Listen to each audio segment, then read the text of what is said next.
Secretary Rubio said you're a threat to foreign policy. Can you just tell us what you were hoping for and how you've worked with some of your Jewish brothers and sisters as well as Muslim brothers and sisters?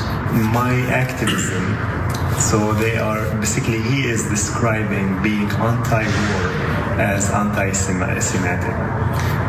How could that be possible when my partners, most of my partners at Columbia's campus and beyond are Jews and Israelis? Senator Peter Welch met with Palestinian activist Mohsen Mahdawi at an ICE detention center in the state of Vermont. Now, Mahdawi, a Columbia graduate student, was swept up by ICE at his citizenship interview. In fact, he had a sit-down interview that I had watched where he had suspected that when he goes in for his citizenship interview, they might detain him because of the fact that he's been a vocal peace protester. Obviously, he wants the war and the bloodshed in Gaza to end, and we just can't have that, apparently. Now, prior to his move to the United States back in 2014, Mahdawi was born in a refugee camp in the West Bank. He studies philosophy at Columbia and was set to graduate in a month. Both Mahdawi and Mahmoud Khalil were actually co-founders of Columbia's Palestinian Student Union and were active in campus protests. So you can understand why he would be a target of the Trump administration's. But despite being a green card holder and committing absolutely no crimes, Secretary of State Marco Rubio invoked the rarely used federal power, Alien Enemies Act, I believe it's called, to detain Mahdawi because of his activism. The provision within the Immigration and Nationality Act allows the government to initiate the deportation of lawful permanent residents on the basis that they present a threat to US foreign policy. And remember, what would US foreign policy be if it wasn't constantly doing the bidding of the wonderful state of Israel? John, we're gonna get to some video of, Mahdawi's and who he is as a person. It's just like, I can't stand the injustice here. Yeah, the constant injustice. The injustice there, the injustice of Khalil's wife giving birth and he doesn't get to be there. Maybe doesn't see the kid for years because he held a politically incorrect position.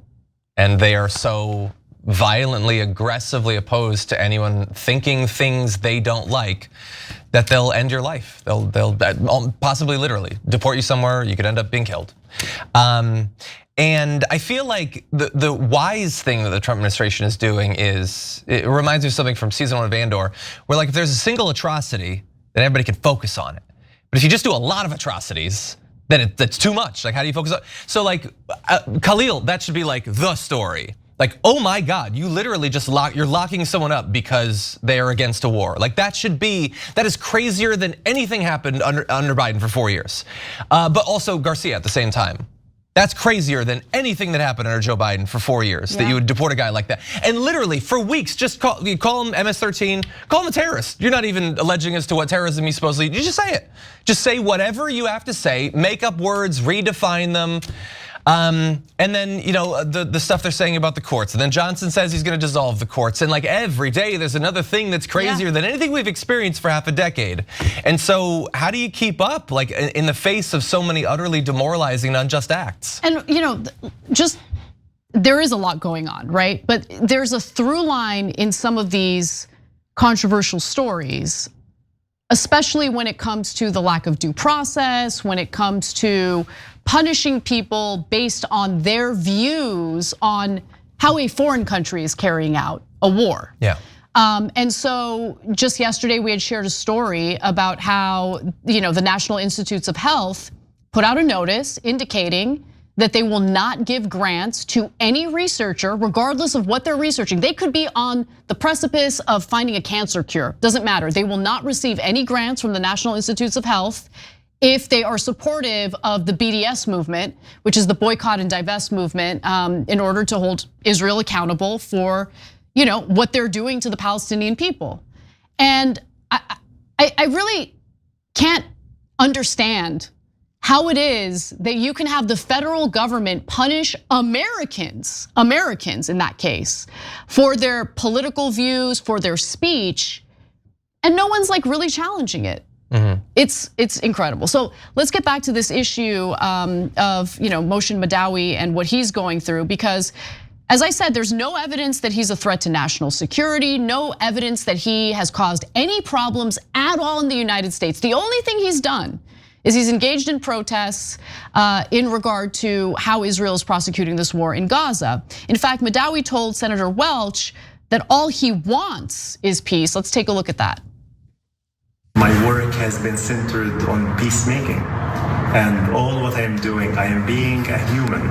My empathy, as I mentioned before, extends beyond the Palestinian people, and my empathy extends to the Jews and to the Israelis. And my hope and my dream is to see this conflict, if one might say, to see an end to the war, an end to the killing, to see a peaceful resolution between Palestinians and Israelis. How could this be a threat to anybody except the war machine that is feeding this? It would be good for everybody, for us to have peace. In fact, a court filing describes him as a committed Buddhist who believes in nonviolence and empathy as a central tenet of his religion. Wow, sounds like a real threat to national security. He has passionately spoken out against anti-Semitism during an episode of 60 Minutes in 2023. Here's what he had to say. To be anti-Semitic is unjust.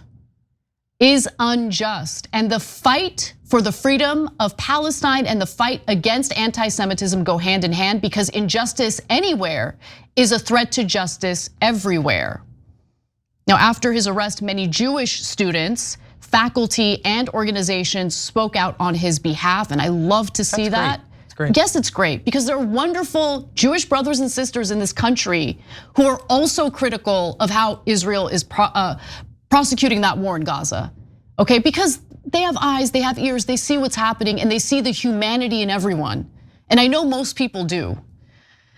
So Sarah Chin, an English professor at Hunter College who actually has family in Israel, argued, Trump doesn't give a damn about Jews. This is part of a concerted attack on higher education, that's it.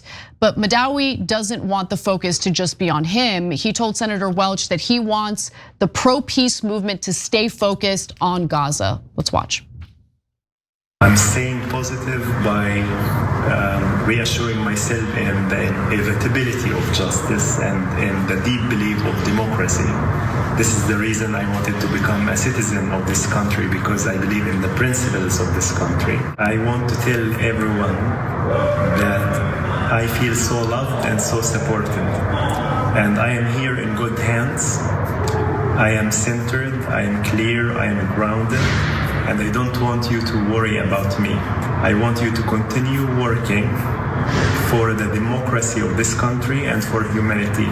The war must stop. I mean, he was on the verge of being a US citizen. Yeah. Now he's detained in an ICE facility, detention center, when he's done nothing wrong. Yeah. He's offended, the far-right government of Israel. Well, he's committed multiple thought crimes. So let's make sure to write that down. He is a literal political prisoner. And when he gets this interview, he tells everyone, don't worry about me. Meanwhile, like Donald Trump commits crimes on tape and whines for years about how it's unfair that he's investigated, and then the Supreme Court turns him into a king and nothing happens. No one's treated. This is the difference. No between one's been humans. treated as unfairly as he has. Yeah. No one. Think of it. No one. 100%. And by the way, like so we have that individual. There's dozens and dozens of people that have been black bagged off college campuses and are languishing in these detention. They're 100% political prisoners, purely for thought crimes. That's it. And meanwhile, what do we hear? We hear like the January 6 people, like on tape, breaking down doors, assaulting cops. They were the political prisoners. They didn't get due process even though they had trials. They went before juries, they went before judges and all that. In fact, they deserve reparations, we're told, from Stephen Miller. And so, look, I think you're totally right. There's definitely the Israel aspect of this. I think there's also a very hefty dose of racism.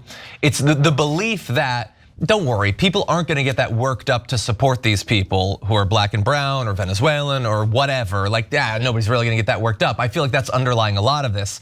And that makes, across both the MS-13 accused stuff and the stuff having to do with Israel, it's great test cases for them. Like, if we can get away with it with this and people eventually come to accept it, well then we get the homegrowns and we get, yeah, Trump moves US fast. citizens who supported Gaza or whatever. You make a really good point, and you articulated it way better than I have in the past, because the point I've been trying to make about the erosion of due process is once you are okay with our government ripping due process away from individuals who are not citizens, well then you're opening a Pandora's box that will eventually come back to haunt you, okay, and American citizens. And sure enough, you have Donald Trump, A/B testing the notion of sending homegrown terrorists to El Salvador with no due process. Due process for everyone is ridiculous, according to Donald Trump. That was another thing he said. It's inconvenient, it's inefficient.